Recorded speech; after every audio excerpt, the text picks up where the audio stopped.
कि जो नेताजी का जो ये रहस्य है, ये क्यों नहीं सुलझ रहा? तो ये सरकार का एटीट्यूड बहुत अजीबो-गरीब रहा है कि सरकार कभी इस केस पे खुल के बात नहीं करना चाहती। जिन-जिन लोगों ने सवाल उठाए उसके बाद में, सरकार ने साफ मना करा कि हम कोई इंक्वायरी नहीं कराएंगे। जब-जब एक नॉन कांग्रेस या नॉन फैमिली गवर्नमेंट बनी है, उसने थोड़ा-सा सुभाष बोस के बारे में अच्छा कहा।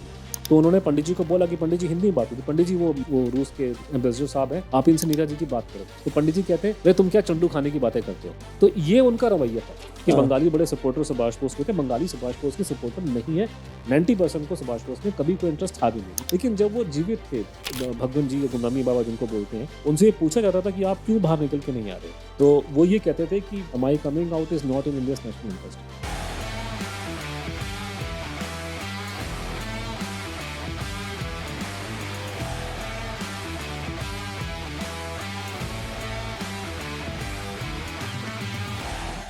My honor to be here, and thank you very much.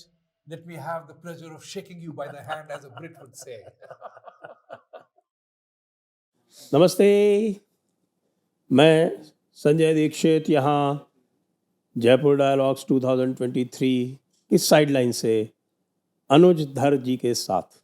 आपका स्वागत है अनुज जी। संजय जी, बहुत बहुत इच्छा थी आपसे, कितनी बार आपसे मुलाकात हुई डिजिटली, कैमरे में आसपास, लेकिन आज बहुत खुशी है कि मैंने आपसे इतनी विनतियां की, पिछली बार भी की थी कि सर आपके साथ बैठ के मुझे एक फेस टू फेस पॉडकास्ट में बैठना है। तो आज मैं बहुत खुश हूँ कि मेरा सपना जो है पूरा हो गया और आपसे आज बिल्कुल मेरी बिल्कुल, बातचीत सेम आपकी। Here, we have the same feelings, we echo your sentiments.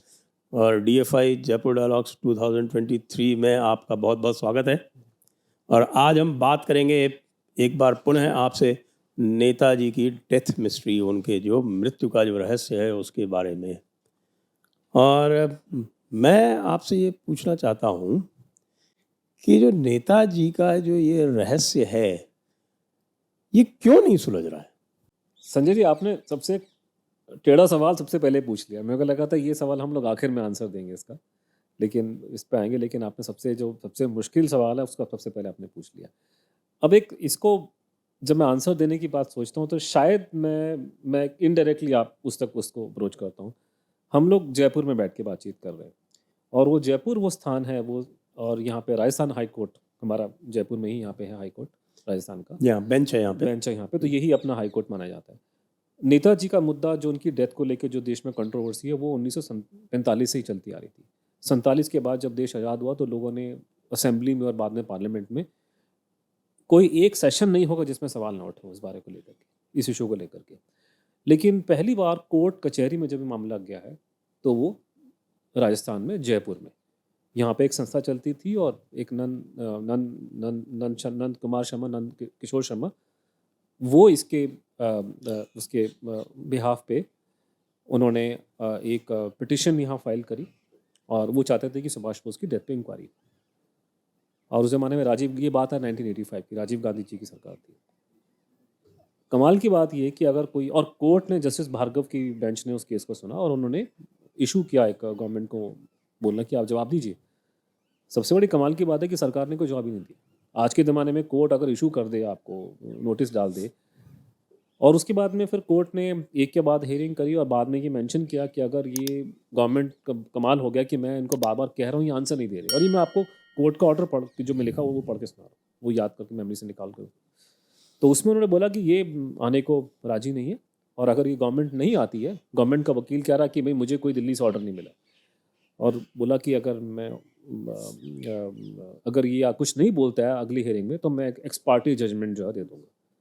Government ने कुछ नहीं बोला। फिर बड़ी जज साहब ने घबराते हुए, मतलब मेरे ख्याल से आज के ज़माने में बड़ा बड़ा टेढ़ा ऑर्डर आता, लेकिन जैसे भार्गव थोड़ा सा मुझे लगता है हल्का सा घबरा गया, बिकॉज मुझे ऑर्डर लेके ही नजर आया क्योंकि घबराहट उनको हो रही थी।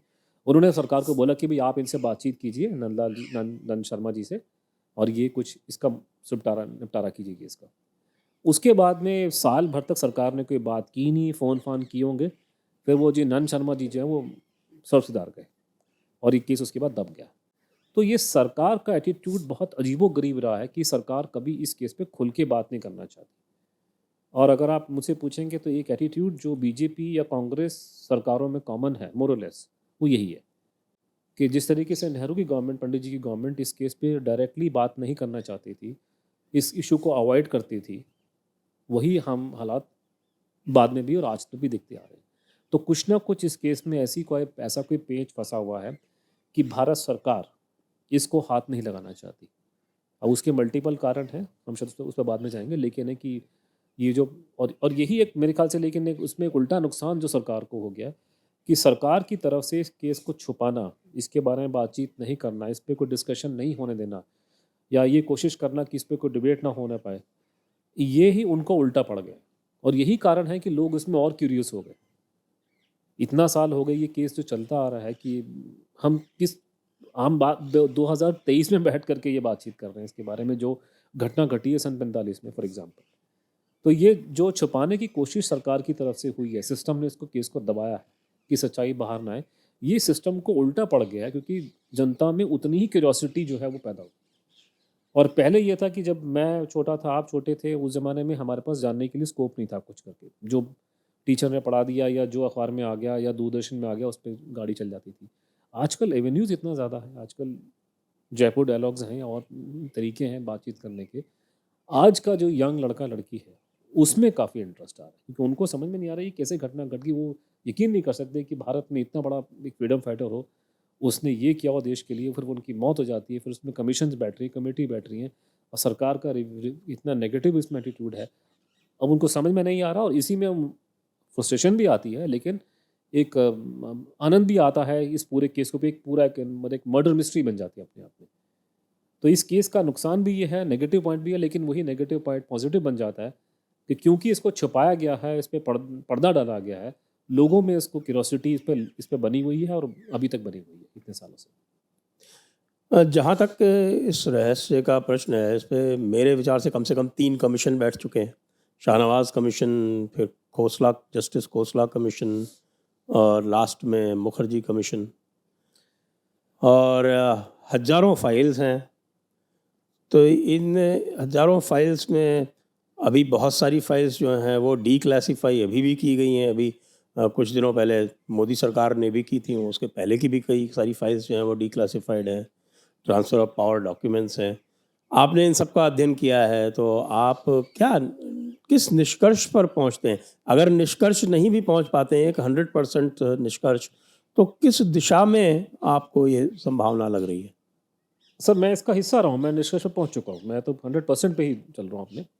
और वो ये है कि पहला चीज़ जो जैसे आपने अभी बताया, अगर आप कोई सरकार की फ़ाइल खोल के देखेंगे तो उसमें भी आपको ये लिखा होगा कि सुभाष बोस की 1945 में प्लेन क्रैश में डेथ हो जाती है और उसके बाद में जनता की जब डिमांड हुई है तो भारत सरकार ने शाहनवाज कमेटी बना दी सन 56 में, लेकिन जनता उसे सेटिस्फाई नहीं हुई उसकी रिपोर्ट से, तो एक जीडी खोस्ता आयोग कमीशन बना दिया गया। तो ये सच्चाई नहीं है, ये सरकारी नैरेटिव है। असली नैरेटिव ये है कि 45 में सुभाष बोस की जब डेथ होती है, इनिशियल पीरियड में लोगों को नहीं मालूम चलता, सब लोग मान लेते हैं कि उनकी डेथ हो गई है, जापान ने जो बोला है ठीक ही बोला होगा, कोई क्रॉस रेफरेंस करने का चेक करने का कोई तरीका उनके पास उपाय नहीं था। सेकेंड वर्ल्ड वॉर अभी एकदम से ख़त्म हुई थी। उसके बाद में जैसे ही भारत 46 के आसपास में जैसे ही इंटरिम गवर्नमेंट बनती है तो असेंबली में सवाल उठने शुरू हो जाते हैं इसको लेकर के। और उसी टाइम पे जब पंडित जी और सरदार पटेल ऑलरेडी इंचार्ज थे कंट्री के, जब ये डिमांड उछलनी शुरू हो गई और उनसे पूछा गया कि सुभाष बोस की डेथ को लेकर के क्या स्टैंड है, तो सरकार का स्टैंड किया था कि ये हमें कन्फर्म नहीं है। सरदार पटेल जब होम मेंबर थे अक्टूबर सन 46 में, उन्होंने इस बात को रिपीट करा कि इसमें डेथ में हमें क्लैरिटी नहीं है। उसके बाद में एक घटना घटती है कि अक्टूबर में ही या नवंबर 1946 में पंडित जी पलटा मारते हैं, जो पहले बोल रहे थे कि डेथ कंफर्म नहीं है। सडनली उनका स्टेटमेंट आता है कि साहब ये प्लेन क्रैश की डेथ हो गई है और अब इस बात को मैं मानता हूँ। तो जिस दिन पंडित जी के श्रीमुख से वो बात निकल जाती है, तब भारत की जो सिविल सोसाइटी या सिविल सर्वेंट जमात है या सरकार की जो मुलाजिम है, उनका ये फ़र्ज़ बन जाता है कि जो पंडित जी बोलते हैं वही सच है। उसके बाद से भारत सरकार का व्यू क्लियर था कि सुभाष बोस की डेथ प्लेन क्रैश में हो गई है। जिन जिन लोगों ने सवाल उठाए उसके बाद में सरकार ने साफ मना करा कि हम कोई इंक्वायरी नहीं कराएंगे।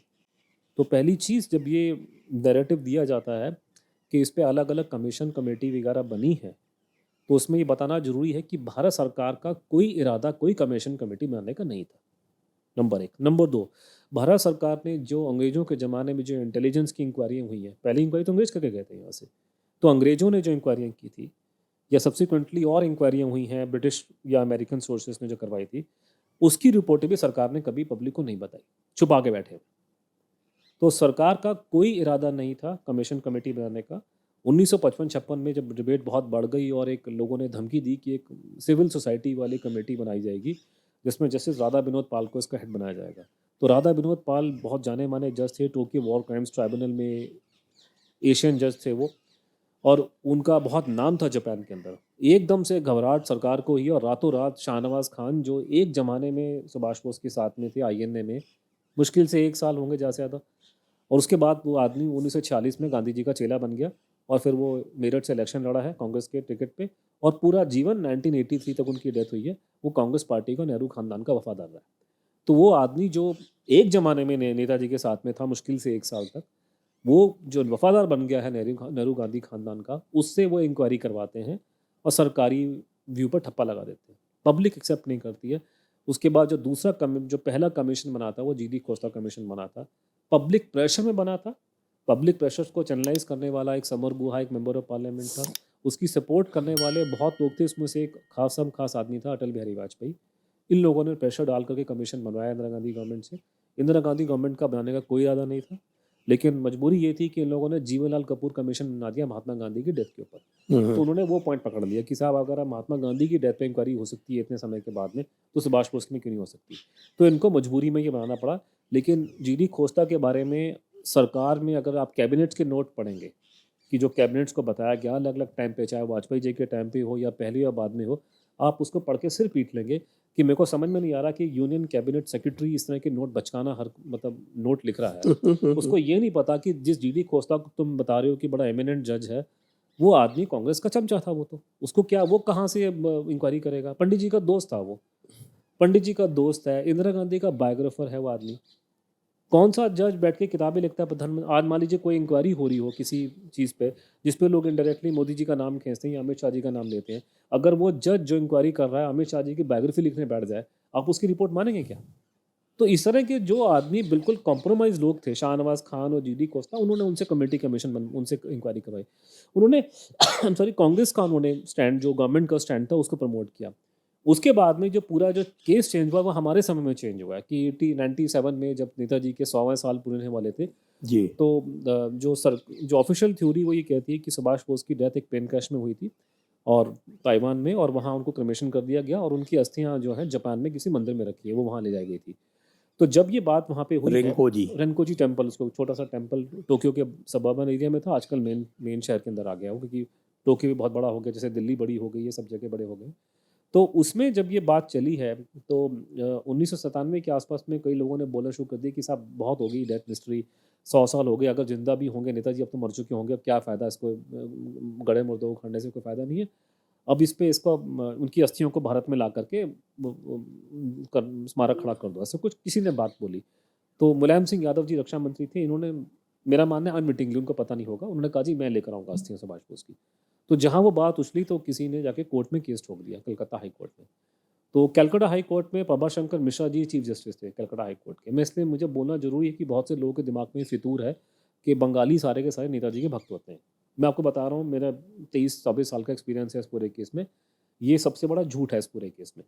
अगर बंगाली 4% भी इसमें इंटरेस्ट दिखा देते केस में, तो ये केस कम से कम मैं आज से 10 साल पहले सेटल कर चुका था। बंगाल में यही हमारा जो पूरी मुहिम की सबसे बड़ी कमज़ोर कड़ी है कि जिस जगह से हमको सबसे ज़्यादा सपोर्ट मिलना चाहिए, वहाँ से हमें सपोर्ट नहीं मिलता हमको, क्योंकि बंगालियों को इंटरेस्ट नहीं है, सिर्फ मुश्किल से 10% को इंटरेस्ट है। बाकी तो वो कार्ल मार्क्स और ये सब नेहरू चाचा और महात्मा गांधी वगैरह इन चीज़ों में इंटरेस्टेड है, वो टाइप लोग हैं, उन्हें कोई सुभाष बोस से खास मतलब ही नहीं है खास कोई। तो अनफॉर्चुनेटली वहाँ जब ये केस लगा तो प्रभाशंकर मिश्रा जी यूपी के रहने वाले थे, ये ग्रेटर क्लास में थे, उनकी डेथ हो गई। तो प्रभाशंकर मिश्रा जी के सामने जो कोर्ट का केस आया, वहाँ एक बड़ी इंटरेस्टिंग बात आती है निकल के कि अगर आप पूरे केस को स्टडी करेंगे, जैसे मैंने किया शुरुआत से, जब इस देश में एक नॉन कांग्रेस गवर्नमेंट बनी है, चाहे वो देवी गौड़ा की हो, वीपी सिंह की हो, अटल जी की हो, even Narasimha Rao to the extent, जब एक नॉन कांग्रेस या नॉन फैमिली गवर्नमेंट बनी है, उसने थोड़ा सा सुभाष बोस के बारे में अच्छा काम किया और डेथ की मिस्ट्री में कुछ ना कुछ चेंज आया। जैसे फॉर एग्जांपल ये डिमांड बहुत टाइम से रेज की जाती है कि हम रशियन गवर्नमेंट से सुभाष बोस के बारे में बातचीत करें, क्योंकि एक थ्योरी है कि सुभाष बोस प्लेन क्रैश में नहीं मरे थे, वो रूस में थे। हम्म, सुब्रमण्यम स्वामी जी उसको पब्लिकली और general G D. Bakshi publicly theory को सपोर्ट करते हैं। तो भारत सरकार ने कभी ये बात नहीं उनसे उठाई। इनफैक्ट आपको मैं एग्जांपल दूंगा, आप सुन के आप उसको हंसेंगे। एक विदेश मंत्रालय के एक अफसर थे, मेंबर ऑफ पार्लियामेंट भी रह चुके थे। उन्होंने ये बात बताई कि मैं एक पार्टी में था जहाँ रूस का एम्बेसडर भी बैठा था हमारे साथ। पंडित जी थे प्रधानमंत्री, पंडित जी खुद विदेश मंत्री थे। ज़्यादातर लोगों को पता नहीं कि जब तक पंडित जी रहे हैं, हाँ, शुरुआत से आखिर तक पंडित जी बिल्कुल ही वो। विदेश मंत्री थे देश के। एक्सटर्नल अफेयर्स पोर्टफोलियो उन्हीं के उन्हीं के है। पास है शुरुआत से लेकर आखिर तक। तो उन्होंने पंडित जी को बोला कि पंडित जी, हिंदी में बात हुई थी, पंडित जी वो रशिया के वो रूस के वो एम्बेसडर साहब हैं, आप इनसे नेताजी की बात करो। तो पंडित जी कहते हैं, अरे तुम क्या चंडू खाने की बातें करते हो। तो ये उनका रवैया था कि आप ये किसी से बात करने को राजी नहीं थे। तो पहली बार भारत सरकार ने डर डर के, चाहे बहुत डर के ही पूछा हो, लेकिन पहली बार जो रूस से बातचीत हुई है वो बात हुई है वीपी सिंह के टाइम पे। तो जब भगवान की दया से जब ये मुद्दा केस कोर्ट में गया तो देवी गौड़ा की सरकार थी। तो उन्होंने सरकार के वकील से पूछा, उन्होंने जस्टिस मिश्रा ने, उन्होंने उनको पूछा कि तुम्हारा गवर्नमेंट का स्टैंड क्या है उस केस पे, तुम्हारा स्टैंड, तुम क्या बोलते हो। अब ये होता है सर कि अगर आप एक आजकल जैसे टीवी की डिबेट्स होती हैं कि पार्टी के प्रवक्ता आ जाते हैं और प्रवक्ता का बेसिकली एम ये होता है कि इन्फॉर्मेशन देना नहीं होता, डिस्कशन करना नहीं, दूसरे को हिट करना होता है, और दिस वे और दैट वे आपको दूसरे को दबाना है। तो उससे कोई कंस्ट्रक्टिव बात हो नहीं पाती है। लेकिन आप इसको स्पिन डॉक्टरिंग कहते हैं अंग्रेजी में। स्पिन डॉक्टरिंग आप कोर्ट में नहीं कर सकते अगर जज को केस में इंटरेस्ट है। तो जज साहब ने उनसे क्लियर आंसर मांगा और सरकारी वकील ने क्लियर आंसर दिया कि ये जो प्लेन क्रैश की थ्योरी है, इसमें एविडेंस जो है उसमें बहुत प्रॉब्लम आ रही है, कंट्रडिक्शंस आ रहे हैं, आई विटनेस अकाउंट आपस में मिसमैच कर रहा है और कुछ ऐसे डॉक्यूमेंट्री एविडेंस मिल रहा है हमें उसी कंटेम्प्रेरी, जिसको देख के हमको प्लेन क्रैश की थ्योरी में डाउट हो रहा है। तो ये कहानी है। तो उसने कहा, आप खुद, जज ने बोला, आप खुद एडमिट कर रहे हो कि केस में डाउट है, despite everything, despite Shahnawaz committee report, despite the Costa inquiry, government खुद एडमिट कर रही है 97-98 में कोर्ट के अंदर आकर के कि इस केस में प्रॉब्लम एरियाज हैं। तो उन्होंने कहा आप इस पर इंक्वायरी कमीशन बना दीजिए। तो गलती से या मतलब हमारा जो भला हो गया कि जो अच्छी चीज़ ये घटी कि जब कोर्ट का ऑर्डर आया तो अटल जी प्रधानमंत्री बन चुके थे और अटल जी के लिए वो स्टैंड लेना पॉसिबल नहीं था जो किसी ज़माने में राजीव गांधी सरकार ने लिया था कि वो कोर्ट के ऑर्डर को इग्नोर कर देते। तो दिल्ली में मीटिंग होती है और दिल्ली के अंदर वो मुद्दा जो था, ये नेताजी की डेथ का मुद्दा गृह मंत्रालय के रेमिट में आता है। तो अडवाणी जी ने मीटिंग बुलाई है, उसमें अलग अलग लोग थे और सोली सराब जी जो अटॉर्नी जनरल थे उन्होंने क्लियर कट फैसला लिया, देखिए कि नहीं, कोर्ट का ऑर्डर है, हम इसको इग्नोर नहीं कर सकते, हमें इंक्वायरी करनी पड़ेगी। तो फिर उन्होंने कमीशन बनाया और जो प्रोटोकॉल है उसके हिसाब से justice Manoj Kumar Mukherjee, supreme court के रिटायर्ड जज, उनको इंक्वायरी के लिए बोला गया। और आपको ही पता है कि जज अलग अलग किस्म के होते हैं। तो मुखर्जी का कोई कंट्रोवर्शियल बैकग्राउंड नहीं था, उनका कोई लिंकेजेस नहीं था, टिपिकल ओल्ड फैशन जज जो बहुत कम बोलते थे, अच्छे घर के निकल के आए थे और वो टू द पॉइंट बात करते थे अपनी, और सोशलाइज भी किसी से मिलते नहीं थे अदर देन लीगल फर्टिलिटी के आसपास में। तो उन्होंने बहुत डिस्पैशनेटली और ऑब्जेक्टिवली, उन्होंने किसी का नाम नहीं लिया, उन्होंने 5 साल अपनी इंक्वायरी करी और मैं उसके साथ उनको फॉलो किया एज ए पत्रकार के तौर पे। तो उसके बाद उन्होंने कंफर्म किया कि ये प्लेन क्रैश की थ्योरी जो है वो ठीक नहीं है। और ये मेरी भी रिसर्च भी यही दिखाती है, जो मैंने इंडिपेंडेंटली अपने आप भी वेरीफाई किया। जज नो सिर्फ वो तो एविडेंस एक्ट के हिसाब से चलेगा, लेकिन मैं एक पत्रकार के तौर पे मेरे पास और भी रीजन होते हैं किसी चीज़ को को कंसिडर करने के लिए। और उसके बाद में उनका सेकंड जो उनका व्यू था कि सुभाष बोस रूस जाने की प्लानिंग कर रहे थे, और जब उनका प्लेन क्रैश की बात की जाती है, प्लेन क्रैश नहीं हुआ, प्लेन क्रैश की नकली स्टोरी उन्होंने प्लांट करी और वो रूस की तरफ को निकल गए, क्योंकि रूस से ही वो भारत की फ्रीडम स्ट्रगल को आगे बढ़ा सकते थे और जो उनका प्लान था। लेकिन मुखर्जी ने बोला कि वो रूस पहुंचे हैं या नहीं पहुंचे ये मैं साबित नहीं कर सकता। उसका एक कारण ये था कि रूस के जो इंटेलिजेंस के रिकॉर्ड थे उसका एक्सेस उनको नहीं मिला था, क्योंकि वो रूस में गए थे लेकिन उनको इंटेलिजेंस की फाइलें वहाँ पे नहीं दिखाई गई थी। तो he could not draw that conclusion. तीसरा, जस्टिस मुखर्जी ने अपनी रिपोर्ट में ये गुमनामी बाबा की थ्योरी जो ये उसको भी काफ़ी इंपॉर्टेंस दी। उन्होंने थ्योरियाँ 4-5 कवर की हैं, लेकिन ये 3 थ्योरियों को बहुत कवर किया उन्होंने, रशियन एंगल को, प्लेन क्रैश को और गुमनामी बाबा को। गुमनामी बाबा में ज़्यादा डिटेल में गए हैं वो। तो वहाँ उन्होंने एडमिट किया है, और आप उसका मतलब समझ सकते हैं, आप खुद वकालत समझ करते हैं, आपको पता है चीज़ों के लीगल स्टैंड क्या होता है, एक जज के द्वारा लिया गया। उन्होंने ये एडमिट करा कि देयर इज कि आई विटनेस अकाउंट ये शो कर रहा है कि सुभाष बोस थे, क्रेडिबल आई विटनेस अकाउंट। ये जज ने रिपोर्ट में मेंशन किया, नंबर 1। वो आई विटनेस अकाउंट, उसके बाद उन्होंने बोला कि जो डॉक्यूमेंट्री एविडेंस है, जो उनके हाथ की चिट्ठियाँ लिखी हैं, जो करस्पॉन्डेंस गुमनामी बाबा जिसको नाम दिया जाता है, उनका नाम ये नहीं था, ये नाम लोगों ने बाद में बनाया, लेकिन जो भी गुमनामी बाबा था उसका और उसके फॉलोअर्स के बीच में जो करस्पॉन्डेंस हुआ है वो ओरल एविडेंस को सपोर्ट करता है। तो डॉक्यूमेंट्री एविडेंस मैच कर रहा है, आई विटनेस अकाउंट मैच कर रहा है। द प्रॉब्लम ये हुई है कि जो मतलब ये कि उनकी जो राइटिंग है वो उनकी हैंड राइटिंग से ओरिजिनल से उनका मिलती जो है। उनका जो लिखा गया, मतलब अगर कोई लिखने वाला नेताजी का बहुत क्लोज आदमी है, जो मेंबर ऑफ पार्लियामेंट रह चुका है, या जिसका कोई फ्रीडम स्ट्रगल से हिस्सा फॉर एग्जांपल समर गुआ था, वो गुमनामी बाबा को नेताजी के जन्मदिन पे क्यों उनको बोलेगा कि आपका जन्मदिन आपको बहुत आपको क्यों श्रद्धा दे अर्पण करेगा उस टाइम पे। तो इसका मतलब कि जो उनका आपस में जो एक्सचेंजेस हुए हैं उन लोगों के बीच में, वो साबित करते हैं कि ऑरल एविडेंस जो है कि ये आदमी सुभाष बोस थे। प्रॉब्लम जो आई है कि वहाँ पे गुमनामी बाबा के जो जिस बात को आप रेज कर रहे हैं हैंड राइटिंग वगैरह को, कि उनको फॉरेंसिक एविडेंस चाहिए था। तो जस्टिस मुखर्जी ने कोशिश की कि उनके फिंगरप्रिंट को उठाया जाए वहाँ से, लेकिन सरकार ने कोई मदद नहीं करी वहाँ पे। फोटोग्राफ कोई उनकी अवेलेबल नहीं थी। तो अब इन्होंने जस्टिस मुखर्जी ने वहाँ से उनके हैंड राइटिंग सैंपल उठाए, इंग्लिश में और बांग्ला में, और हिंदी के भी थे, लेकिन नेताजी हिंदी नहीं जानते थे, हिंदी के मेरे ख्याल से अवेलेबल भी नहीं होंगे। और गुमनामी बाबा की हिंदी बहुत ख़राब थी, अंग्रेजी में सोचते थे और हिंदी में लिखते थे, और संस्कृत के वर्ड्स आ रहे हैं बहुत सारे, उर्दू के वर्ड आ रहे हैं, बांग्ला के वर्ड्स आ रहे हैं। तो वैसे भी खैर वो हिंदी को हमने साइडलाइन कर दिया, लेकिन इंग्लिश और बांग्ला के हैंड राइटिंग सैंपल्स लिए गए। और ये सैंपल्स और उसके अलावा वहाँ पे एक माचिस में से दांत मिले हैं 7 जी।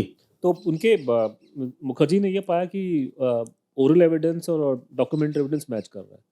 प्रॉब्लम आई उनको फॉरेंसिक एविडेंस में कि उनको फॉरेंसिक में क्या निकाले वहाँ से। तो उन्होंने फिर ये उनके हैंड राइटिंग सैंपल पिकअप किए। कहाँ से पिकअप किए? 85 में जब इनकी गुमनामी बाबा की डेथ होती है, मतलब जी, ये एक साधु थे, जी। और ये साधु जब चले जाते हैं तो उनके मरने के बाद ये कंट्रोवर्सी शुरू होती है कि ये तो सुभाष बोस थे और इन्होंने हमको बोला था कि आप देश हित में मेरा नाम, मेरे बारे में किसी को बताना नहीं है। लेकिन जब उनके जाने के बाद में कंट्रोवर्सी होती है, उसके बाद लोकल पुलिस वहाँ पे आ जाती है, सामान उनका सारा सील हो जाता है, फिर वो उसके बाद में कोर्ट में केस चला जाता है। नेताजी की एक भतीजी, उनकी भतीजी और एक उनका भांजा वहाँ पर आते हैं। भांजा तो कुछ नहीं बोलता, लेकिन भतीजी टेस्टिफाई करती है मीडिया के सामने कि ये मेरे अंकल का सामान है, ये मेरे दादाजी का छतरा है, ये मेरे पिताजी का लिखा हुआ लेटर है। वो बेसिकली बोल देती कि ये मेरा अंकल का सामान है और ये मेरे सुभाष बोस हो सकते हैं। और वो उस मुद्दे को आगे लेके कोर्ट कचहरी तक पहुंच जाती है। जब कोर्ट में जाती है तो कोर्ट के ऑर्डर पे ये सारा सामान उनका जो पुलिस ने पकड़ा हुआ था वो सील हो जाता है और पूरी इन्वेंट्री बनती है उसकी। तो जब वो कोर्ट का जब जो सामान सारा इन्वेंट्री बनती है कोर्ट के ऑर्डर पे सील होता है, तो वहाँ पे ये उनके गुमनामी बाबा, जिसको बाद में मीडिया ने गुमनामी बाबा का नाम दिया, उनके बहुत सी हजारों हजार किताबें अंग्रेजी में, संस्कृत में, बांग्ला में। सर आप मुझे बताइए ना कि बस्ती जैसी जगह, बस्ती आज कैसी हालत है यूपी के अंदर। आज के ज़माने में मान लीजिए कि आप वहाँ हैं, मैं आपका जूनियर हूँ और हम दोनों इंटेलिजेंस यूनिट में काम करते हैं लोकल, और मैं आपको आज के दिन में रिपोर्ट करूँ कि सर एक शहर में नया बाबा आया है और बाबा टाइम मैगजीन पढ़ता है अमेरिका वाली, तो आप मुझे बोलोगे भैया पता लगा कौन सा बाबा पैदा हो गया बस्ती में जो टाइम मैगजीन पढ़ता है। वहाँ तो आज भी कोई नहीं पढ़ता होगा। आज किसी को नहीं, अब कौन सा बाबा बैठ करके पीजी वुडहाउस के नावल पढ़ेगा और विलियम शेक्सपियर्स के नावल पढ़ेगा और ये इस तरह की चीज़ें, मतलब जो एरियल डुरांट, विल डुरांट के पूरे वॉल्यूम रखे हुए हैं 12 के 12, उसके मार्जिन्स में कमेंट मारे हुए हैं करके। इंसाइक्लोपीडिया ब्रिटानिका रखा हुआ पूरा का पूरा 12 वॉल्यूम में। तो ये टाइम मैगजीन पढ़ रहे हैं, पांजन्य पढ़ रहे हैं, सब कुछ पढ़ रहे हैं, ऑर्गेनाइजर पढ़ रहे हैं, अखबार पढ़ रहे हैं अंग्रेजी के, बांग्ला के, हर चीज़ का। फिर गीता और ये आपका फिलॉसफी, हमारी सारी, सुभाष बोस फिलॉसफी में के स्टूडेंट थे, तो सारी भारत की और गीता प्रेस का सामान मिल रहा है, विदेश का चीज़ें वो पढ़ रहे हैं, सब कुछ पढ़ रहे हैं करके। तो ये सारा सामान कोर्ट के ऑर्डर पे। ये पहला सवाल पैदा होता है कि दांत आए कहाँ से, हैंडराइटिंग आई कहाँ से? तो कोर्ट इन्वॉल्व है इस पूरे केस में, स्टार्टिंग से कोर्ट इन्वॉल्व और फेवरेबली इन्वॉल्व है। तो उसमें वो उनके एक माचिस मिली जिसमें 5-7 दांत थे। तो ये अजम्पशन था, मैं मानता हूँ अजम्पशन ठीक है कि वो दांत उन्हीं के थे। तो वैसे कोई एविडेंस नहीं है, लेकिन मेरा मानना है कि उनके थे। हमारा जानने का कारण है कि उन्हीं के दांत थे। मैं उस बात को मान के चलता हूँ। तो जस्टिस मुखर्जी ने ये गवर्नमेंट की लैबों से टेस्ट करवाया, तो सरकारी रिपोर्टें जो है नेगेटिव आई है कि हैंडराइटिंग सुभाष बोस की नहीं है। नेगेटिव आई या इनकंक्लूसिव आई? नहीं, वो बेसिकली 2 रिपोर्ट एक्चुअली जब जस्टिस मुखर्जी ने ये सामान, जब ये उन्होंने जाके खोला 2001 में, देखा उन्होंने। जस्टिस मुखर्जी खुद फॉर्मर चीफ जस्टिस थे इलाहाबाद हाई कोर्ट के, तो उन्होंने कोर्ट से परमिशन लेकर कमीशन के हिसाब से, कानून के हिसाब से जा करके इस सामान को खुलवाया जो 85 के बाद से सील होकर पड़ा हुआ था, और उसमें से उन्होंने हैंड राइटिंग सैंपल वैम्पल सेलेक्ट किए। मैं एक पत्रकार के तौर पे वहाँ मौजूद था, तो मैंने अपनी आंखों से चीज़ों को देखा वहाँ पे। तो उसमें उन्होंने मेरे पास सैंपल लग गए हाथ में, तो मैंने पहले टेस्ट करवा दिया हैंड राइटिंग का। हिंदुस्तान टाइम्स में मैं नौकरी करता था, तो उस ज़माने मैंने लोगों से पूछा, आईपीएस के लोगों से, कि कौन सबसे बढ़िया एक्सपर्ट कौन होगा। तो उन्होंने मुझे बताया कि बीलाल कपूर जी हैं, भारत के सबसे जाने माने डी हैंड राइटिंग एक्सपर्ट हैं, और गवर्नमेंट ऑफ इंडिया में अपने GEQD जो शिमला में थे, होम मिनिस्ट्री के अंडर में आता है, उसमें वो रिटायर हुए हैं, वो एडिशनल डायरेक्टर थे, और उनको he is a top most expert of hand writing in India, government का मेन आदमी थे, और अभी भी रिटायरमेंट के बाद भी उनका दवा के केस उनके पास में आते हैं। तो मैं कपूर साहब के पास में गया और उनको मैंने वो सैंपल उनके गुमनामी बाबा के और नेताजी के दिखाए, और उन्होंने रिपोर्ट उन्होंने दी कि ये हैंड राइटिंग मैच करती है।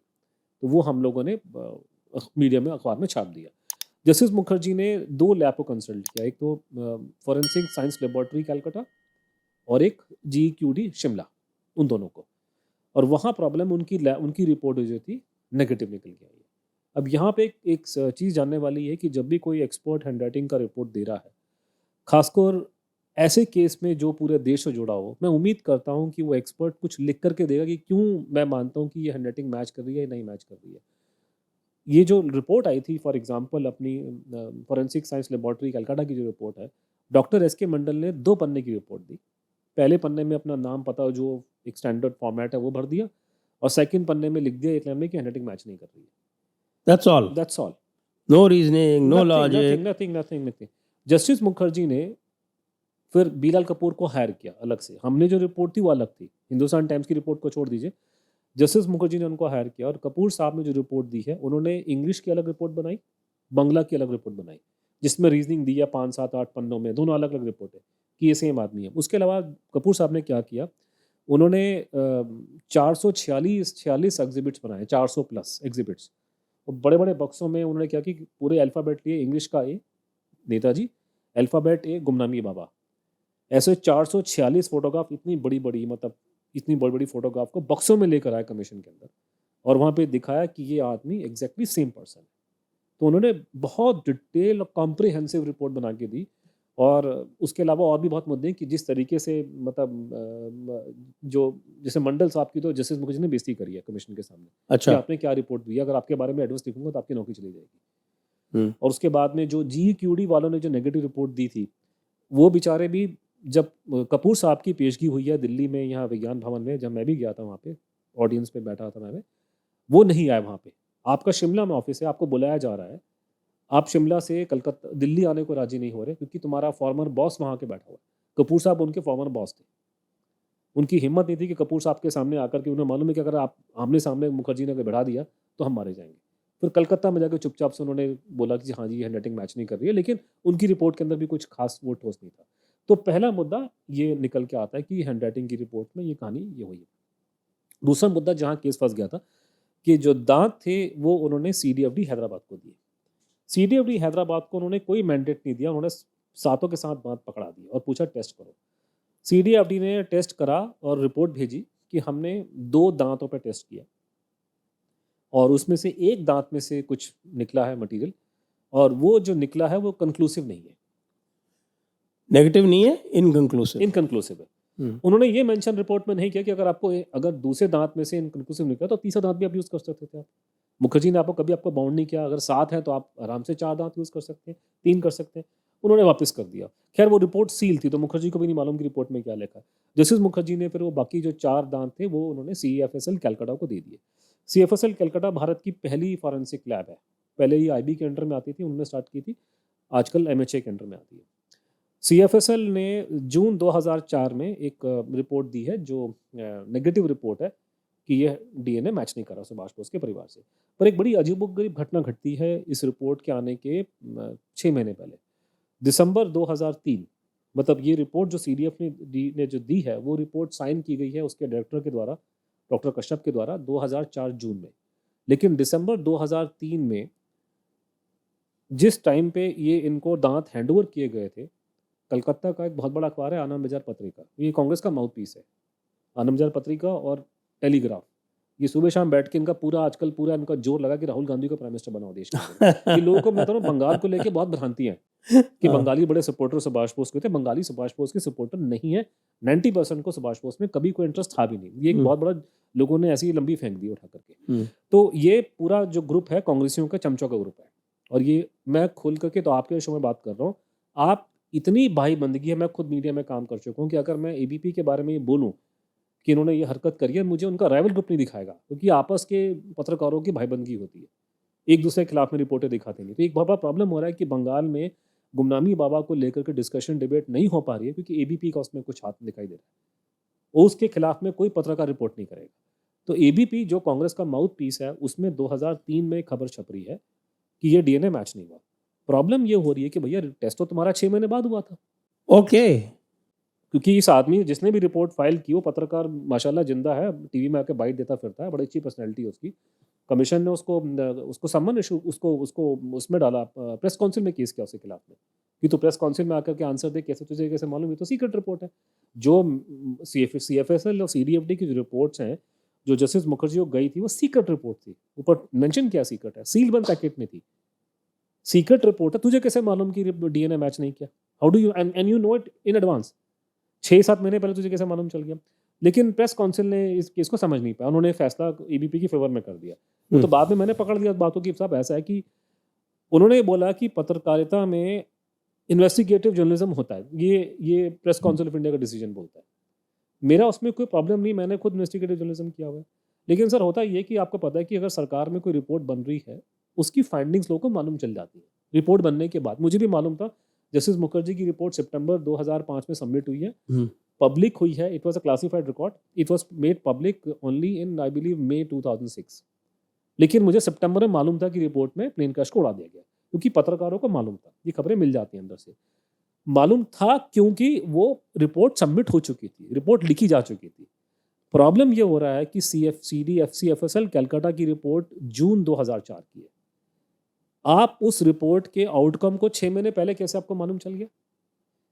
तो उसमें हमें ये समझ में आ रहा है कि मेरा मानना ये है कि जो मैंने जो पूरा जो, अगर आप मुझे बोलें कि कनेक्ट द डॉट्स, कि सरकारी तंत्र और दूसरे लोग जो नहीं चाहते थे कि केस बाहर निकल के आए, वो पब्लिक के माइंड को फैशन करने के लिए, इन्फ्लुएंस करने के लिए ये मीडिया में स्टोरी डाल दी पहले से, ताकि लोगों का ध्यान हट जाए। और इनफैक्ट ये बात हो गई है, आज किसी भी पढ़े लिखे बंगाली से आप बात कर लो सुभाष बोस के बारे में, खासकर गुमनामी बाबा के बारे में, वो छूटते आपको बोलेगा कि डीएनए मैच नहीं हुआ।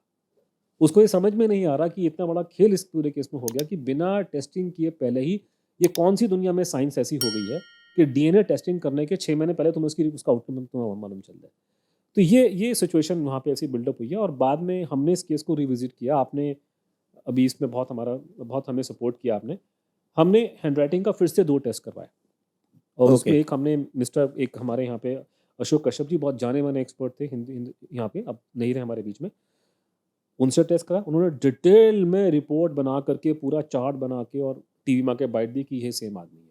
उसके बाद हमने अमेरिका में कर्ट बैगेट, एक जाने माने टेक्सास में एक्सपर्ट है, अमेरिका में इंडिपेंडेंट, बहुत रिनाउंड है वहाँ पे, उनको हमने दिया। और सबसे बड़ा एडवांटेज ये था कि कर्ट्स आपको कुछ नहीं पता है केस क्या है, he does not know what is Subhash Bose, okay. And not did we tell him. मैं भी अप्रोच नहीं किया, मेरे जानने वाले 2 अमेरिकन दोस्त थे मेरे, हिंदुस्तानी अमेरिकन, उन्होंने अप्रोच किया उनको फी दी, उनको अलग अलग सैंपल दिए इंग्लिश के, 1962 के गुमनामी बाबा की हैंडराइटिंग सैंपल और नेताजी के हैंडराइटिंग सैंपल जो हमने कलकत्ता से इकट्ठे किए वो उनको पकड़ाए गए, और उन्होंने डिटेल में 49 पन्ने की रिपोर्ट हमको दी है कि ये, और रीज़न देके कि ये सेम आदमी है दोनों के दोनों। और उनको मालूम भी नहीं था कि आदमी सुभाष बोस है या कौन है, कुछ करके, और जाना माना आदमी है। तो हैंडराइटिंग तो हमने सुपड़ा साफ कर दिया कि हमारे पास में 3 टॉप लेवल के एक्सपर्ट्स की रिपोर्ट है। मैं आपको एग्जांपल में पब्लिक देता फिरता हूँ कि मंडल साहब की रिपोर्ट और कर्ट बैगेट की रिपोर्ट को आप किसी भी यहाँ लगा दो सामने, पब्लिक के सामने, चौथी का बच्चा आपको बता देगा कि कर्ट साहब की रिपोर्ट बहुत रिलायबल है और मंडल साहब की रिपोर्ट बोगस रिपोर्ट है। कुछ है नहीं आपका उसमें, जज क्या करोगे? सिर्फ प्रॉब्लम आ रही थी कि जब डीएनए की, जब मैं बीच में लेक्चर देने यूएस में गया, तो लोगों ने, जिन्होंने मेरे हैंडराइटिंग टेस्ट करवाया, उन्होंने मुझे बोला कि हम डीएनए टेस्ट करवाते हैं अमेरिका में, आप सैंपल दीजिए। मैंने कहा सैंपल मेरे पास में नहीं है, सैंपल सरकार की कस्टडी में, सरकार हमको हाथ लगाने देगी नहीं, तो हैंडराइटिंग आप कीजिए। लेकिन मैंने क्या किया कि मैंने और मेरा दोस्त चंद्रचूड़ जो इकट्ठे इस पर काम कर रहे हैं, हमने उनकी जो रिपोर्टें हैं वो हमने होम मिनिस्ट्री से निकाल ली। जो रिपोर्टें CDFD की और CFSL की रिपोर्टें थी, सूचना के अधिकार से हमने रिपोर्टें निकाली पूरी की पूरी, वो हमने अलग अलग एक्सपर्ट्स को दिखाई, ऑस्ट्रेलिया में दिखाई, भारत में दिखाई, और जगह दिखाई। उसमें for example professor Dnyaneshwar Choubey जो हैं, जो अभी भारत के बहुत जाने माने एक्सपर्ट हैं डीएनए के, आपने हमको उनके साथ जी हाँ में जी हाँ जी हाँ, इंटरव्यू वो किया। तो हमने प्रोग्राम होस्ट किया था और जिसमें उन्होंने तो वो पूरा ज्ञानेश्वर एक चौबे जी जो बहुत जाने माने एक्सपर्ट हैं, अभी बीएचयू में प्रोफेसर है वहाँ पे और पूरा डिपार्टमेंट चलाते हैं उसके ऊपर। और आई थिंक अभी भारत में लालजी सिंह के स्टूडेंट थे वो, अब उन्हीं का उनका स्टेटस भी वैसा होने वाला है थोड़े दिनों में। उन्होंने खुल्लम खुल्ला साइंटिफिकली और एक्सप्लेन किया कि रिपोर्ट में गड़बड़ी हुई है। तो अब मैं ये जानना चाहता हूँ कि तो इसका बेसिकली समरी ये है कि गुमनामी बाबा सुभाष बोस नहीं थे, इसके खिलाफ में एक ही एविडेंस था कि उनका फॉरेंसिक एविडेंस उनके खिलाफ में जा रहा है, अदरवाइज डॉक्यूमेंट्री एविडेंस और वो वाला तो मैच कर रहा था। आज के दिन में हमें ये बात का मालूम है कि फॉरेंसिक एविडेंस में छेड़छाड़ हुई है और गलत एविडेंस दिया गया। तो इसका मतलब तो गुमनामी बाबा सुभाष बोस पे। तो मेरा मानना ये है कि मैं तो एविडेंस पे चलता हूँ, मैं तो पत्रकार रह चुका हूँ, मैं कोई बिलीफ पे नहीं चलता, मैं थ्योरी पे नहीं जाता।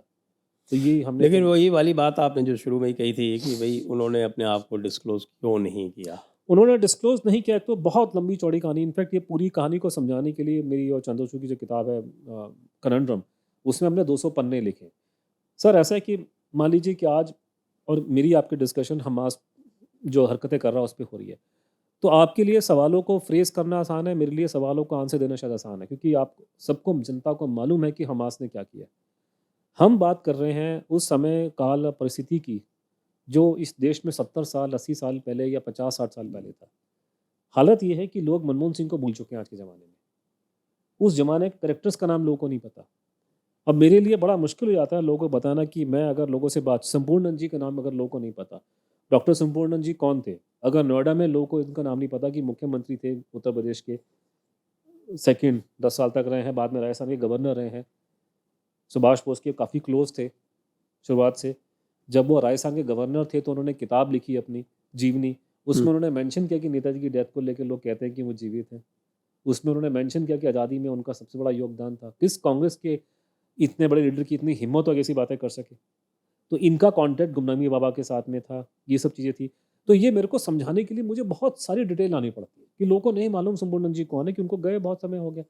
तो पूरा ये इसलिए इसको हमें जो किताब में हमें जो स्पेस मिला है कि जहाँ 200-250 पन्ने में पूरा हमने परत दर परत खोल के समझाया कि क्यों निकल के नहीं आया। लेकिन जब वो जीवित थे, भगवंत जी या गुमनामी बाबा जिनको बोलते हैं, उनसे ये पूछा जाता था कि आप क्यों बाहर निकल के नहीं आ रहे हो? तो वो ये कहते थे कि मेरा निकलना, my coming out is not in India's national interest. मेरा निकलना देश हित में नहीं है, और अगर आपने मेरी अगर डिस्क्लोज कर दी मेरी लोकेशन, तो उन्होंने ये धमकी दी कि मेरे को हैंडओवर करने के लिए विदेशी ताकतों का प्रेशर आएगा। कि कोई, वो बोलते थे कि कोई सीक्रेट प्रोटोकॉल है गवर्नमेंट ऑफ इंडिया का अंग्रेजों के साथ और अलाइड फोर्सेस के साथ में कि मुझे हैंडओवर करेंगे, मेरे पे वॉर क्राइम्स के चार्जेस लगेंगे। तो अगर आप मेरी लोकेशन को डिस्क्लोज करते हैं तो वेस्टर्न पावर्स का आप पे प्रेशर आएगा, और वो प्रेशर को जनता रेजिस्ट करेगी, और जनता जो बहुत गरीब है, इस देश बहुत गरीब है हमारा देश अभी, मेरी वजह से लोग तकलीफ में आएंगे। तो मुझे यहीं रहने दो, मैं देश के लिए काम कर रहा हूँ यहाँ से। लेकिन अगर मैं बाहर निकलता हूँ या मुझे मेरी लोकेशन को पब्लिक किया जाता है, तो भारत की जनता विदेशी ताकतों के बीच में अब फंस जाएगी, और हमारा देश, लोग मेरी वजह से तंग में पड़ जाएंगे। तो बोलते थे मेरा निकलना देश हित में नहीं है, और जो मैं काम कर रहा हूँ देश के लिए कर पा रहा हूँ, तो मेरे लिए मरा रहना ही ठीक है इस तरह से।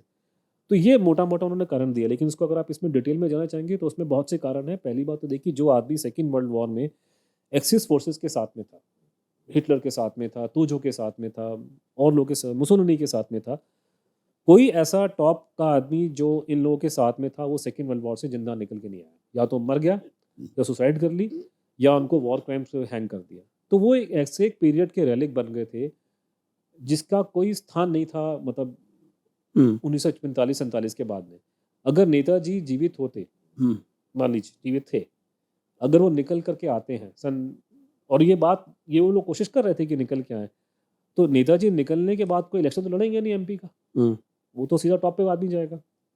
वो चिट्ठियाँ जो उनको आती थी उसमें ये बोलते थे कि आप निकलिए, देश बहुत बुरी हालत में गुजर रहा है।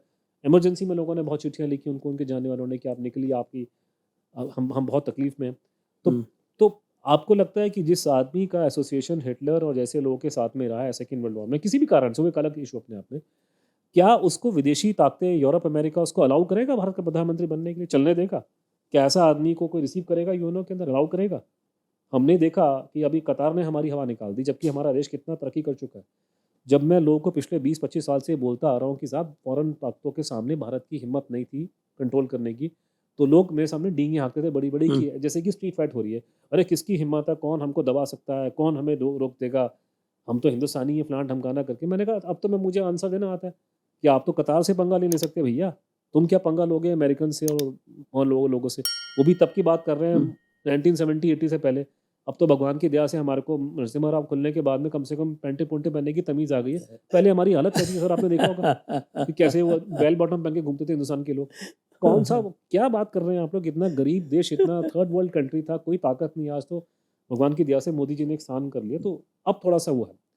तो ये है कि वो निकलना बड़ा, ये क्वेश्चन बड़ा सेंसिटिव है, क्यों निकल। और उसके बाद में एक और चीज़ जो बड़ी खतरनाक निकल के आ रही है, अगर गुमनामी बाबा ने जो बोला है जो सच है, तो उनके बाहर निकलने का कोई सीन नहीं था। मतलब उसमें उन्होंने ये बात बोली कि जो सेकेंड वर्ल्ड वॉर जो हुई है, उसमें जो INA हारी है, जो भी उन्होंने मुहिम की, उसके लिए उन्होंने अमेरिकन को जिम्मेवार ठहराया।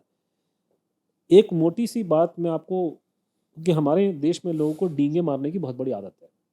इस देश में एक बहुत बड़ा तबका ऐसा है, खासकर फौजियों का, जो अपने आप को अंग्रेज समझता है। हम्म। इन्होंने अंग्रेजों की चाकरी की थी। क्यों केवल फौज ही क्यों, बहुत सारा जो हमारा एस्टेब्लिशमेंट है, ब्यूरोक्रेसी, वो भी अपने आप को अंग्रेजी मानते हैं। अंग्रेजों की चाकरी करते थे, अंग्रेजों के जाने के बाद उनके क्लबों में जाके बैठ गए, उन्हीं के तो कपड़े पहन लिए उन्होंने, और ये अंग्रेज बन गए, नए साहब बन गए। तो इनको ये लगता है, जैसे अब ये डींगे हाँकते हैं कि हमने सेकेंड वर्ल्ड वॉर में ये कर दिया, वो कर दिया।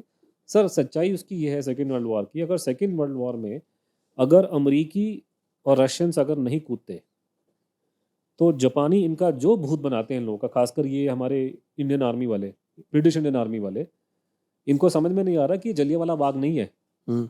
कि ऊपर से मालिक ने हुक्म दिया और मैं गोली चला दूंगा और लोग मर देंगे। ये गए थे जापान से लड़ने के लिए 1942 में।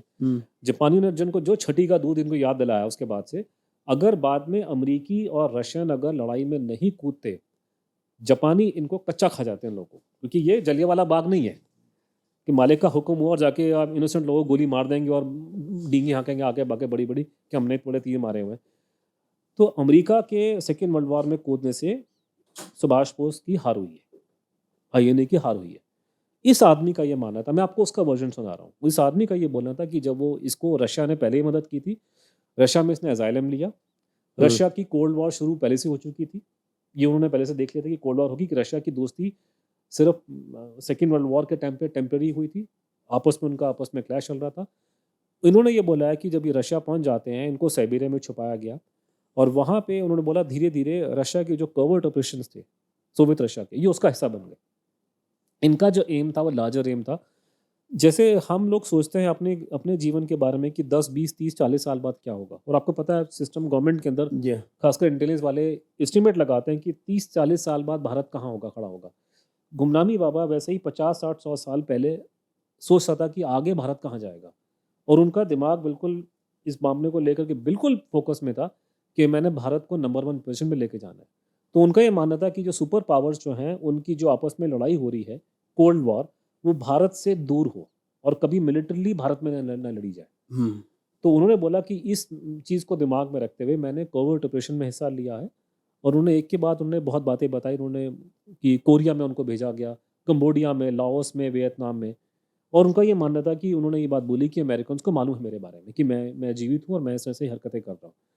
तो अगर ये बात सच है कि उस आदमी ने अगर ये दावा कि मैंने उनको अमेरिकन को डायरेक्टली डैमेज किया सेकेंड वर्ल्ड वॉर के बाद वियतनाम के अंदर और जगह पे, उनके बाहर निकलने का कोई मतलब पर्पज़ ही नहीं होता, मतलब कोई सवाल ही नहीं था।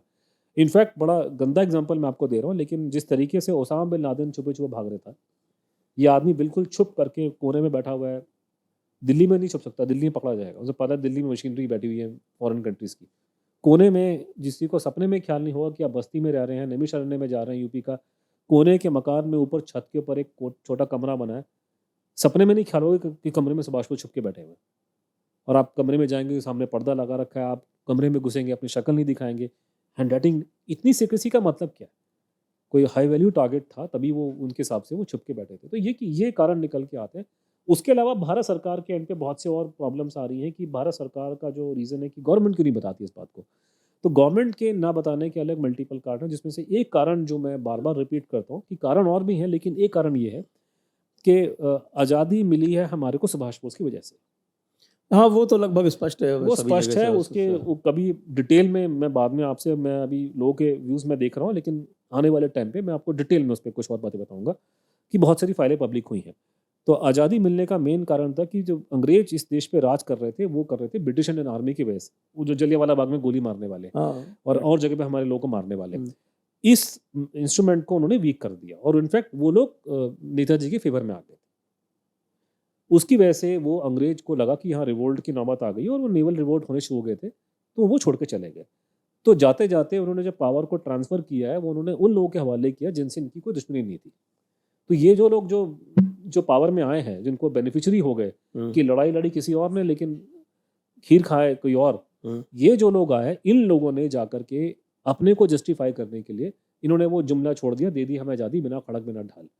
अब ये जो जुमला है दे दी हमें आज़ादी बिना खड़क बिना ढाल को, इसको पूरी गवर्नमेंट ऑफ इंडिया का ऑफिशियल सैंक्शन मिला हुआ है और कोई एस्टिमेट लगाएगा तो ये कोई अरबों रुपए का इन्वेस्टमेंट हम लोग 47 के बाद कर चुके हैं इस ब्रांड को बिल्ड करने में। और ये ब्रांड, क्योंकि ये पूरी कहानी जो दिखाना अपने आप में कि साहब कि अंग्रेज बड़े अच्छे लोग थे, हमारे कहने पे चुपचाप चले गए यहाँ से, ये बेसिकली अंग्रेजों को अच्छा दिखाती है। उनके सारे पाप माफ़ हो गए, बड़े अच्छे लोग थे, साहब लोग आए, उनको प्यार से बोला, चले गए। तो अंग्रेजों का क्योंकि इसमें इनडायरेक्टली फ़ायदा पहुँचता है तो उन्होंने भी स्टोरी को हल्का सा प्रमोट किया उन्होंने 50 के दशक के आगे से। हम बड़े अच्छे हैं। हम भी बड़े अच्छे लोग हैं, देखो और कोई करता नहीं लेकिन हमने कर दिया। तो वो कहानी इंग्लैंड में और से लेकर यूरोप और अमेरिका में मशहूर हो गई है। और प्रॉब्लम ये है कि भारत में जो पूरी जो एलीट क्लास जो 47 के बाद में पावर में आई, ये वही लोग थे जो अंग्रेजों के पैर चाटा करते थे। इनको भी एडवांटेज ये था कि हमें हमें उन्हीं को सपोर्ट करना है, आखिर में जाना तो विलायत में ही है सबने। तो ये पूरा इकोसिस्टम जो है ये उस ब्रांड को छोड़ने को राजी नहीं है, क्योंकि ये कोलैबोरेटर्स जो थे वही आगे भी पावर में बने बिल्कुल रहे। बने पहले रहे। कोलैबोरेटर से फिर डायरेक्ट पावर एंजॉय वो करना। डायरेक्ट प्राइवेट जाएगी और उनको ये जो दे दी हमें आज़ादी बिना खड़क बिना ढाल जो जो जुमला है ये इनको सूट करता है, क्योंकि ये जुमला वेस्टर्न कंट्रीज में बिकता है। आप वेस्टर्न कंट्रीज में जाकर के, अमेरिका में जाकर के वीर सावरकर की बात नहीं कर सकते, कोई उनको जानता नहीं, सुभाष बोस को कोई जानता नहीं है, लेकिन ये जुमला चलता है। तो ये पूरी हमारी जो टॉप मोस्ट क्लास है उसके लिए ये फेवरेबल है ये चीज़, और इसका रिप्लेसमेंट कोई हमारे कोई है नहीं। तो इनका पूरा फोकस जो है वो विदेश की निगाहों से भारत को देखते हैं। ये पूरा का पूरा जो ये तो प्रॉब्लम हो बहुत रही है कि हर चीज़ को बहुत बहुत पुरानी बीमारी वैसे हमारी भी। बारी हर चीज़ को विदेशी निगाहों से देखना कि वो ये बोलते हैं जब तक वैलिडेशन वहाँ से नहीं आएगा तो ये मानेगा नहीं कोई करके। तो ये प्रॉब्लम आ रही कि अगर आपने नेताजी का सच अगर निकाल दिया तो ये जो शांति की जो बातें करते हैं, शांति दूत हैं, इनका मटिया मिट हो जाएगा। प्रॉब्लम ये है कि ये शांति दूतों की जो पूरी जमात है ये कंट्री में राज कर रही है और ये इनको कोई सुभाष बोस का नाम लेने से फ़ायदा नहीं, इनकी उल्टा इनकी बेइज्जती होने वाली है। और सुभाष बोस ने एक आम भी उसने बड़ा उन्होंने किया था। उन्होंने, मेरे को लगता है कि आप समझ सकते हैं उसको कि वो कभी इस देश के बाबू कभी उनको माफ़ नहीं करेंगे। उन्होंने खुल्लम खुल्ला धमकी दी थी कि जब मैं पावर में आऊँगा, जब मैं आज़ाद भारत बनेगा, जितने भारत के ब्यूरोक्रेट्स और ये लोग जो अंग्रेजों के साथ मिलकर काम कर रहे हैं, हम इनको पनिश करेंगे। तो ये भी एक है कि उनको पर्सनल खुंदक है कि ये आदमी हमारे खिलाफ बोलता था, इसको हम बर्दाश्त नहीं करेंगे। और बाकी रही हमारी मिलिट्री इस्टेब्लिशमेंट है, उनको तो है कि उनको तो इच्छा ही इनकी थी कि अंग्रेज, उनको तो इच्छा थी कि जाए ना यहाँ से, सुबह उठ के सलूट मारेंगे, एक पोस्ट मिल जाए सूबेदार की, उससे खुश रहते थे। वो तो किसी अंग्रेज ने थोड़ी इज्जत दी थी तो करेपा साहब को कर्नल का रैंक दे दिया था उन्होंने, कमांड उसके हाथ में थी नहीं कोई, ये उसी में खुश थे अंग्रेज के साथ में। लेकिन तो ये सारा चीज़ अब खुलेगी तो फिर बहुत दूर तक बात जाएगी। तो अनुज जी, अंत में ये बताएं कि ये जो पूरा जो डिस्कशन है, जो ये पूरी चर्चा है नेताजी के बारे में, बहुत सारे तथ्य हमारे सामने हैं। हम जानते हैं कि साइगॉन में क्या हुआ, हम जानते हैं ताइवान में क्या हुआ। इन सब चीज़ों के परिप्रेक्ष्य में, इसके मद्देनज़र हम अंतिम निष्कर्ष पर कब तक पहुंच सकते हैं? संजय सर, ये अंतिम निष्कर्ष की कहानी ये है कि ये हमारे को ऑफिशियल एक्सेप्टेंस दिलाना है। दैट इज़ अ लड़ाई ऑल अबाउट। जनता में जहाँ तक मेरा मानना है कि अगर आप भारत में अगर कोई उपपोल करवा दें और जनता से अगर ये सवाल पूछे कि भारत की आज़ादी में किसका बड़ा योगदान था, गांधी जी का कि सुभाष चंद्र बोस का, तो भारत के ज़्यादातर लोग नेताजी का नाम लेंगे। लेकिन सरकारी जो रवैया है वो गांधी जी के, और वो तो बोलते हैं कि अहिंसा से अंग्रेज भागे थे यहाँ पे। तो और ये बात दूसरी कि वही लोग जो सरकार में बैठे हैं, अगर आप उनसे प्राइवेटली पूछोगे तो वो हमें सपोर्ट करेंगे, लेकिन सरकारी रवैया जो है अभी तक वही बना रहा है। उसी तरीके से अगर आप जनता से ये पूछेंगे कि नेताजी की डेथ कही जाती है कि 45 में मर गए थे, क्या आप ये बात सच है, तो सरकार बोलेगी सच है, लेकिन जनता उसको रिफ्यूज़ करेगी, हम नहीं मानते। हाँ, उसके बाद जनता को डाउट्स हैं कि वो कंफ्यूज हैं कि भाई रशिया में मरे थे कि गुमनामी बाबा की कहानी सच है, उस पर मैं डिबेट हो सकता है, लेकिन ओवरऑल जनता इस बात को नहीं मानती, नहीं तो ये इशू मर जाता। यहाँ तो लोग 2 साल बाद, तो राजीव गांधी की डेथ के बाद लोगों ने हमारे देश की खुद गृह मंत्री ने उल्टी सीधी थ्योरियाँ फ्लोट कर दी थी, उसके बावजूद किसी को उसमें इंटरेस्ट नहीं। तो ये चेंज जो है, तो मेरा मानना है कि हमें गवर्नमेंट से एक्सेप्टेंस दिलाना है कि वो इसको ऑफिशियली माने। तो हो सकता है वो नहीं माने, लेकिन जैसे जनता जो है इतनी, और ये इतना पॉपुलर, हिस्ट्री में इतना पॉपुलर हो जाए कि गवर्नमेंट की कोई मीनिंग रह नहीं जाएगा। जैसे फॉर एग्जांपल आज गवर्नमेंट जितना मर्जी ढिंढोरा पीट ले कि अहिंसा के रास्ते पे चल करके आतंकवाद को हराया जा सकता है, जैसे मोदी जी ने बोला जाकर के ऑस्ट्रेलिया में, सबको मालूम है उससे कुछ नहीं होने वाला, ये बेकार की बातें हैं। तो अभी जो हमारे सामने ये कि वो हो सकता है यदि आप अहिंसा को सीधे परिभाषित करें, क्योंकि महाभारत जो है वो अहिंसा की कहानी है, लेकिन वो उसमें प्रॉब्लम आ रही है कि जो गांधी जी का अहिंसा वो लेकिन वो महाभारत जो से- गांधी जी का अहिंसा है वो सनातन धर्म की अहिंसा नहीं उन्होंने है, तो गांधी जी ने क्योंकि अहिंसा परिभाषित है और भगवत गीता में परिभाषित है। भगवत गीता को गांधी ने अपने ढंग से एक Orthodox Christian point of view से टॉल्स्टॉय वाले हिसाब से परिभाषित किया था। वो बिल्कुल गलत है, वो भारतीय परंपरा में स्वीकार्य नहीं है। उन्होंने तो, जहाँ तक मेरी अंडरस्टैंडिंग है, भगवान कृष्ण को डिसोन कर दिया। जी हाँ, भगवान कृष्ण को, भगवान राम को, तो इसलिए वो गांधी जो है वो भारतीय परंपरा को नकारते हैं, और भारतीय परंपरा को मैं तो ये भी कहूँगा कि पूरी तरह से समझते भी नहीं। तो ये है कि सरकार को हमने एक्सेप्टेंस लानी है। मेरा मानना है कि डेमोक्रेसी है, पब्लिक में जितनी नॉलेज जाएगी, जितना लोगों में प्रचार होगा। मैं बहुत इस मामले में लकी हूँ कि सन 47 के बाद से एच.वी. कामत नाम के एक बहुत जाने माने ICS थे, उन्होंने ICS की नौकरी छोड़ दी सुभाष बोस के बाद में, उनके साथ काम किया, उन्होंने ये सवाल उठाने शुरू किए थे। तो कामत जी के बाद जाने के बाद से इस देश में कई लोगों ने सुभाष बोस को लेकर के मुद्दे को उछाला है। मेरा मानना है कि चंद्रचूड़ घोष और मैं इसके आखिरी उसके हैं, और जितना हम लोगों ने गेन लिया है उतना किसी और ने नहीं किया। और उसमें गेन जो हमने, जो पूरे हम जो इस बात को लाखों करोड़ों लोगों तक ले जा सके आज पूरे दुनिया में, उसका एक बहुत बड़ा कारण जैसे आप हैं कि आपका बहुत समर्थन हमें मिलता है, हम खुल के बात कर सकते हैं। ये इंटरव्यू दूरदर्शन में तो हो सकता नहीं है, दूरदर्शन छोड़िए, जो मेरे जानने वाले प्राइवेट चैनल हैं वो भी मुझे इतना लंबा समय नहीं देते। तो हम धीरे धीरे अपनी बात को ले जा रहे हैं, और मेरा ये भी मानना है कि एक नेगेटिविटी तो है कि सरकार अभी वो नहीं कर रही है जो हम उससे उम्मीद करते हैं सुभाष बोस के बारे में, लेकिन ये भी रियलिटी है कि भाजपा के होने से हमें बहुत बड़ा फ़ायदा है कि हम खुल के बात कर सकते हैं। अगर भाजपा ना रहे, भगवान ना करे, और कोई ये जो दूसरी चौकड़ी बैठी, अगर ये पावर में आ गई, तो हमारे तो ये मुंह से जबान छीन लेंगे लोग, हम बात करने के लायक नहीं रहेंगे। तो मेरा मानना है कि जी हाँ, लिबरल जो है वो सबसे अधिक इलिबरल है। बिल्कुल, वो हमें बोलने नहीं देंगे ये लोग हमारे को। कम से कम ये भाजपा को होने का सबसे बड़ा हमको फ़ायदा ये है, और मैं उनको पूरा सपोर्ट करता हूँ कि इनसे ज़्यादा लिबरल कोई है नहीं। मैं एक बार नागपुर में गया था नेताजी को लेक्चर देने के लिए, मैंने लेक्चर दिया, संघ के लोगों ने करवाया, और उनको मैंने क्रिटिसाइज़ किया बाद में कि आप तो गांधी भक्ति कर रहे हैं आजकल, क्या हो गया। उसके बाद उन्होंने मुझे चाय पीने के लिए बुलाया, खाने के लिए बुलाया। मैंने कहा आप तो बड़े महान हैं, आपने प्रोग्राम किया, आपने मुझे बुलाया, मैं आपको क्रिटिसाइज़ कर रहा हूँ और आप मुझे चाय पानी पिला रहे हैं, मुझे इज्जत दे रहे हैं। आपकी जगह पे कोई और, ये जो आप बात कर रहे हैं लिबरल और लेफ्टिस्ट की बात कर रहे हैं, अगर उनके मैं किसी प्रोग्राम में ऐसे करता तो मुझे चप्पलें मार के वहाँ से भेजते वो लोग। तो ये इनकी महानता है, इसमें कोई डिस्प्यूट नहीं है कि भाजपा संघ से ज़्यादा लिबरल मेरे हिसाब से देश में कोई नहीं है। वो आपको स्पेस देते हैं, इवन उन्हें क्रिटिसाइज़ करने का मौका देते हैं, और हमारे लिए गोल्डन मौका है। और हमारी किस्मत ये है हमें आपका साथ मिल रहा है कि आपके थ्रू मैं लाखों लोगों तक, दुनिया तक पहुंच पा रहा हूँ।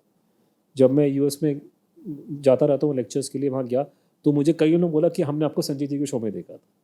तो ये पावर है, ये शब्द तो हमारे को, मतलब उस मामले में हम बहुत लकी हैं कि एच.वी. कामत को ये चीज़ें नहीं मिली, हमें वो मिल रही हैं।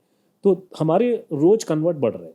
अगर आज से 6 साल पहले 6 लोगों को मालूम था कि गुमनामी बाबा सुभाष बोस में ये कहानी है और ये क्रेडिबल है, आज वो संख्या 20 हो चुकी है और ये बढ़ती जाएगी।